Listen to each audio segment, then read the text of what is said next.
കോഴിക്കോട്ടെ പല ഇടപാടുകളും ഇപ്പോൾ കോഴിക്കോട്ടെ വ്യാപാര സ്ഥാപനങ്ങളുടെ നമ്പറുകൾ, അതിൻ്റെ ബിൽഡിംഗ് പെർമിറ്റ്, കോഴിക്കോട്ടെ റിയൽ എസ്റ്റേറ്റ് ഇടപാടുകൾ, അങ്ങനെ പല സംഗതികളുണ്ട്. ഇത് ഒന്നും പുറത്തു പറയാൻ പലരും തയ്യാറാവുന്നില്ല. പക്ഷേ പല വിവരങ്ങളും ഞങ്ങൾ ശേഖരിച്ചു വരികയാണ്. അതിലെല്ലാം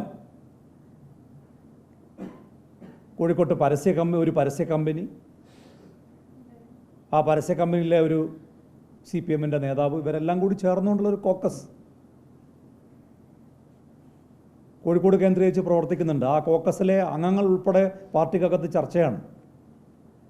അതിൻ്റെ കൂടുതൽ വിശദാംശങ്ങൾ വരും ദിവസങ്ങളിൽ പുറത്തു വരും. അപ്പോൾ ഈ കോക്കസ് ഒരു 6-7 അംഗ കോക്കസ്, അതാണ് മിനി ക്യാബിനറ്റായി ഇപ്പോൾ കോഴിക്കോട് പ്രവർത്തിച്ചുകൊണ്ടിരിക്കുന്നത്.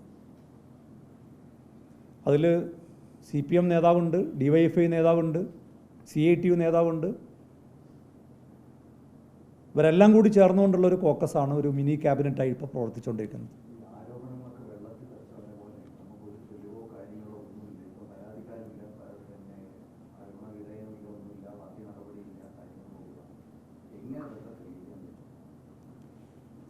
അല്ല, അത് നോക്കാം, വെയിറ്റ് ആൻഡ് സി.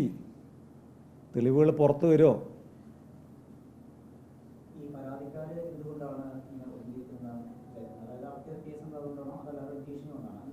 അല്ല, അവർക്കിപ്പോൾ 2 ആവശ്യമാണ് അവർ ഉന്നയിച്ചത്. ഒന്ന് 22 ലക്ഷം തിരികെ കിട്ടുക എന്നുള്ളതാണ്, അവർക്ക് തിരികെ കൊടുത്തു. രണ്ടാമത് പ്രമോദ് കോട്ടൂളിക്കെതിരെ നടപടി സ്വീകരിക്കുക എന്നുള്ളതാണ്. പ്രമോദ് കോട്ടൂളി മാത്രമാണെങ്കിൽ, അപ്പോൾ പ്രമോദ് കോട്ടൂളിക്കെതിരെ നടപടി എടുത്താൽ എന്ത് സംഭവിക്കും എന്ന ആശങ്കയിലാണ് ഈ കോക്കസിലെ മറ്റാളുകൾ. അപ്പോൾ അതുകൊണ്ട് അതിൻ്റെ ഒരു കാലതാമസത്തിലാണ് ഇപ്പോൾ നിൽക്കുന്നത്. പക്ഷേ നടപടി എടുത്തില്ലെങ്കിൽ ഇവരിനി ഈ ഭയം മറന്നീക്കിയിട്ട് പുറത്ത് പറയാൻ ധൈര്യപ്പെടുമോ എന്നുള്ളത് നമുക്ക് കാത്തിരുന്ന് കാണാം. ഒന്നുകിൽ പ്രമോദ് കോട്ടൂളിക്കെതിരെ നടപടി വരിക, അല്ലെങ്കിൽ ഇവർ പുറത്ത് പറയാം.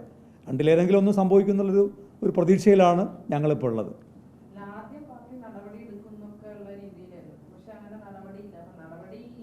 അല്ല, നടപടി ഇല്ല എന്ന് ഉറപ്പിച്ച് പറയാനായിട്ടില്ല. അതിൻ്റെ ഒരു നെഗോഷിയേഷൻ ഇപ്പോൾ നടന്നുകൊണ്ടിരിക്കുകയാണ്.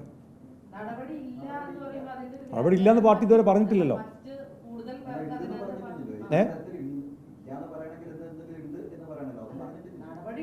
പറയേണ്ടി വരും. അല്ല, ഇന്ന് നിയമസഭയിൽ ഈ വിഷയം ചർച്ച ചെയ്തപ്പോൾ മുഖ്യമന്ത്രി അത് നിശ്ചയിച്ചിട്ടില്ലല്ലോ.